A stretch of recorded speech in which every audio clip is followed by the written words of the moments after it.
New Zealand's first two governors, William Hobson, who notably oversaw the signing of the Treaty of Waitangi, as well as seeing in New Zealand becoming a standalone country and not a protectorate of New South Wales, and Robert Fitzroy, who had made a brief visit to New Zealand already, having previously popped up as the commander of the Beagle.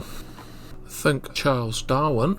Think about next watching a video I've made giving you a great insight into the era using extracts from his diary in 1835.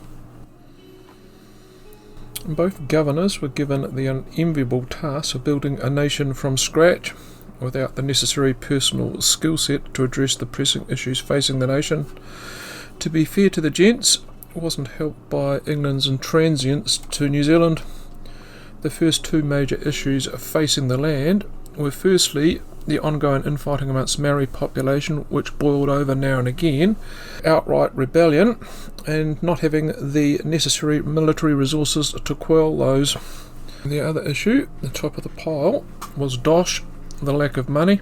The country having never been given the backup it needed to start a country from the get-go, was effectively broke by 1840, and unless it could build some infrastructure, it was going nowhere. Addressing these issues wasn't for the lack of trying on the parts of Hobson and Fitzroy. On his shift, Hobson suffered 2 strokes, dying from the second in 1842, aged just 49. Earlier that year, and desperate for cash, he had issued a series of unauthorised bills said to be backed by the British Treasury, when they weren't. Basically, they'd issued government bonds with no backing. The new governor, Fitzroy, came to New Zealand in 1843 to find the country on the verge of bankruptcy and the restless natives cutting down flagpoles. His solutions to the dire economic situations were prudent and necessary: raise customs duties and introduce a personal income tax, which went down like a cup of sick for both Maoris and settlers alike. Continued ramping up raising money, issuing government bonds with no backing or the equivalent of Zimbabwe. Fitzroy suffered from depression his entire life. The legislative process would be paralysed on these occasions when he would lock himself away. 40 years later, and now back in England, in one of those bouts of depression, he would lock himself in his room for the last time, slitting his throat. Having become fixated as a staunch Christian, he had unintentionally been at the forefront of unleashing evolution to the world. But wait, there's more miserable news to paint upon an already bleak landscape, this time of a global nature. The first of 4 global depressions, and the least spoken about, that started in 1837 in the US, and the contagion had reached New Zealand and Australia in 1840. Global prices for key commodities like timber plummeted. 6 major banks in Australia fell over, including its largest, the Bank of Australia.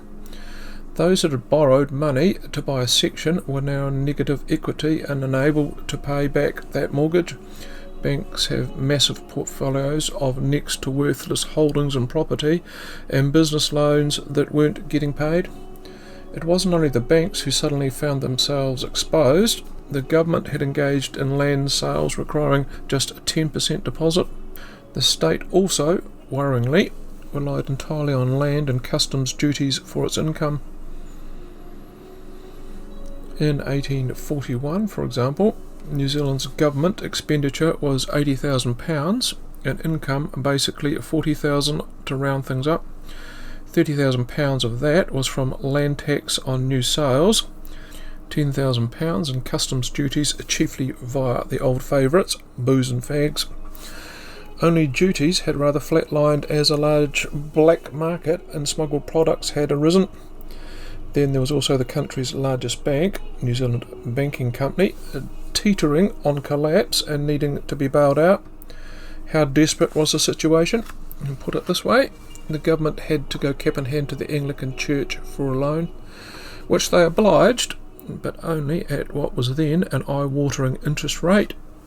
It was time to streamline border control, ramp up duties to stave off bankruptcy, build the odd road and school. The group most compromised when the property market slump happened were the high leveraged speculators. One of those was the head of the New South Wales Customs, George Cooper, on a salary the equivalent of $100,000 today. That still wasn't enough for him. He'd gone out and invested his life savings into land development and got wiped out. When he was offered the job to front the newly created position heading Treasury and Customs in New Zealand, he wasn't really in a position to say no. The side shifted Cooper and joined a ragtag team of administrators assembled under Hobson and sent across the Tasman to sort things out. Cooper saw this as an opportunity to rekindle his sideline property development lark. Only, despite his $100,000 salary, his track record meant there wasn't a bank on either side of the ditch who would lend him a penny. That wouldn't prove an issue to Cooper. He had rightly earned his nickname, Cowboy, and the fox was now firmly in the chicken coop. The career public servant quickly revamped or established border posts in Wellington, Russell, Akaroa, Auckland, New Plymouth and Nelson. Meanwhile, behind the facade, he spent lavishly and engaged in land purchases well above his income. In some cases, these sales were with sub-tribes of the local iwi who never had a title on the land in the first place, and this speculative spree was all but funded entirely from the purse of the taxpayer. He was pocketing the duties. He had also found a novel way to circumvent his credit history, becoming a director of New Zealand Banking Company, which would collapse shortly after. Slowly he was flying closer and closer to the sun, and it only took a year till his deception became apparent. In one audit it was discovered that the country had an entire customs duties of £3,073, and they discovered that the money pocketed by Cooper was £3,682. This at a time the country could least afford it, and Cooper ran defence as the vultures circled, went on the front foot and demanded a pay rise, and then as a smokescreen and set about investigating the feasibility of merging customs with the post office.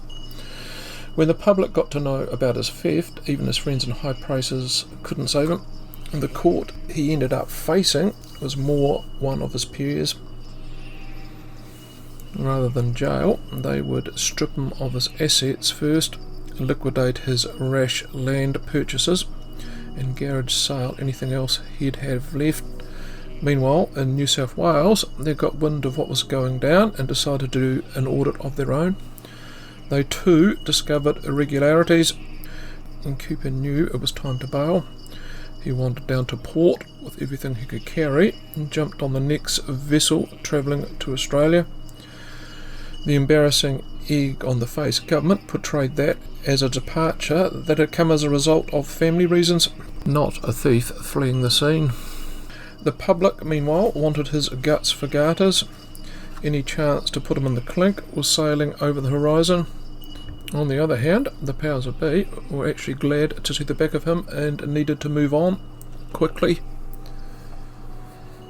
Back in Australia, and with New South Wales being another location he wasn't entirely welcome, Cooper slipped seamlessly into local government in Victoria as if nothing had happened, leaving in his wake the desperate Fitzroy-led government, who were forced, as touched on, to introduce income tax to plug the hole he'd created, to the disdain, I might add, of the settlers who were promised a tax bracket of 0.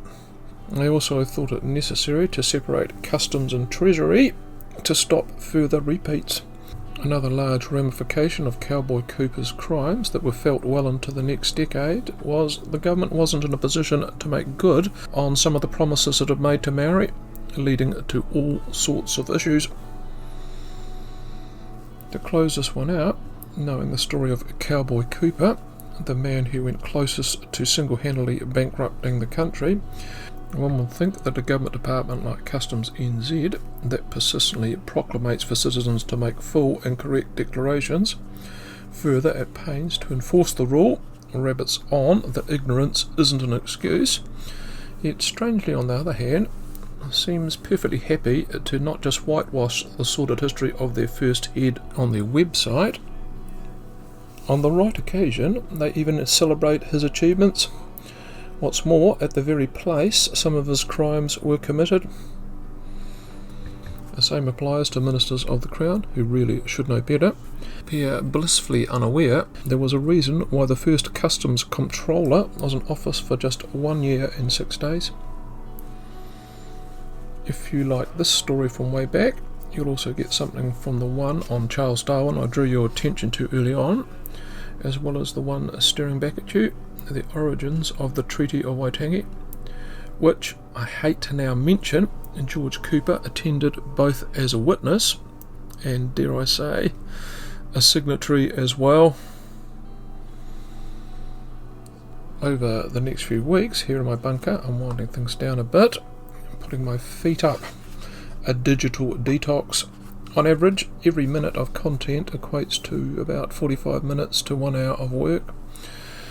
The other reason why I'm stepping back a wee bit is to appraise the option of podcasting. Regulars will know I've mentioned this before. There is no money, I must add, in either format. 0 here, 0 there. Podcasts are just simply easier to produce. Plus, there's zero requirement to have 1,000 subscribers before you benefit, be it pitifully, off the advertising. And there's also greater scope in podcasting to allow one to go into unfamily friendly and non-PC territory, the type of content YouTube ruthlessly censors. The opportunity to attract a new audience using revamped narration and effects to fit the research I've already done here in the past is a tempting one. Let me have some time off and we'll see where my thoughts lead. Rest assured, videos will still be coming through, just less frequently. Thanks for tuning in, and bye for now.